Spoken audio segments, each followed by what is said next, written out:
Susuportahan ng Administrasyong Marcos ang hakbang ng Philippine Coast Guard na bumili ng mga bagong barko at gagamitan bilang bahagi ng pangako ng gobyerno na palakasin ang kakayahan ng ahensya sa gitna ng tumitinding tensyon sa West Philippine Sea. Ginawa ni Pangulong Ferdinand Marcos Jr. ang pangako noong Huwebes sa pagdiriwang ng ika-124th anniversary ng pagkatatag ng Philippine Coast Guard na aniya ay nagpatunay ng dedikasyon at katapangan nito sa pagprotekta sa mamamayang mga Pilipino.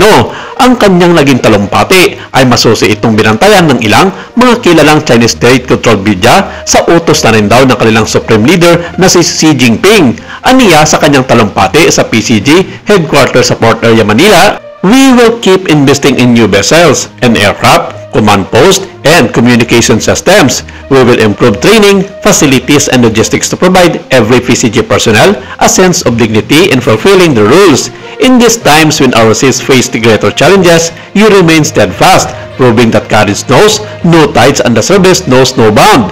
You stand as guardian of safety and of stability." Inihayag din ng Pangulo ang mga planong magtayo ng mga bagong pasilidad para sa PCG tulad ng PCG General Hospital, Maritime Law Enforcement Training Center sa Misibis at First Responder and Nursing Service Facilities upang matiyak ang kapakanan ng mga tao na sa dagat man o nasa lupa ay nanatiling prioridad. Pinuri rin Pangulong Marcos ang PCG sa pangangalaga sa kaligtasan, dignidad at kabuhayan ng mga mangingisdang Pilipino sa West Philippine Sea sa kabila ng patuloy at umalalang harassment sa Chinese Coast Guard at sa Chinese Maritime Militia vessels. Inaprubahan ng bersyon ng House of Representatives ng General Appropriation Bill ang 35.7 billion peso na budget para sa PCG noong 2026, bahagyang mas mataas kaysa sa 35.4 billion pesos sa ilalim ng National Expenditure Program na isinumitin ng Executive Department. Gayunpaman, hiniling ng PCG sa Senado na isama ang 18.45 billion pesos na halaga ng mga panukala na isasama sa 2026 budget nito. Kabilang sa nangunguna sa listahan ng hiling ng PCG ay ang 2.76 billion pesos bagay upang mapataas ang allowance ng mga tauhan nito mula sa 150 pesos sa isang araw hanggang 350 para maging katumbas ito sa rate ng iba pang uniform personnel. Sa hiwalay na payag, sinabi agad ng state-controlled media ng China na The Global Times na ang naturang pagbabago sa pundo ng Philippine Coast Guard ay isang banta sa seguridad ng rehiyon.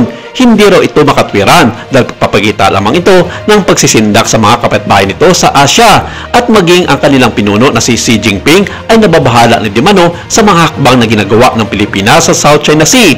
Sa nasabing artikulo, ipinayag din na nagbanta ang kanilang leader sa Administrasyong Marcos na tigilan na nito ang pag-uudok ng gulo sa South China Sea dahil kung itutuloy nito ang mga balak ng Pilipinas, maaari Dimano silang magpataw ng parusa kung kinakailangan. Hindi man binanggit sa nasabing artikulo ang planong ipataw ng China sa Pilipinas, pero marami mga defense expert ang duda at nagsasabi ng isa sa mga posibleng ipataw ng China sa Pilipinas ay economic sanction.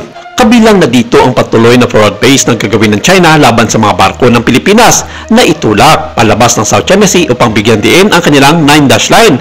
Pero nauna nang sinabi ng Pangulo sa kanyang talumpati sa anibersaryo ng Philippine Coast Guard na hindi siya natatakot sa mga banta ng kapwa niya leader na si Xi Jinping sa hinarap bagkus sinabi nito na maging matapang at ipaglaban ng bawat Pilipino ang lahat ng mga karapatan nito sa West Philippine Sea at huwag matakot sa mga pambubuli na ginagawa ng bansang China.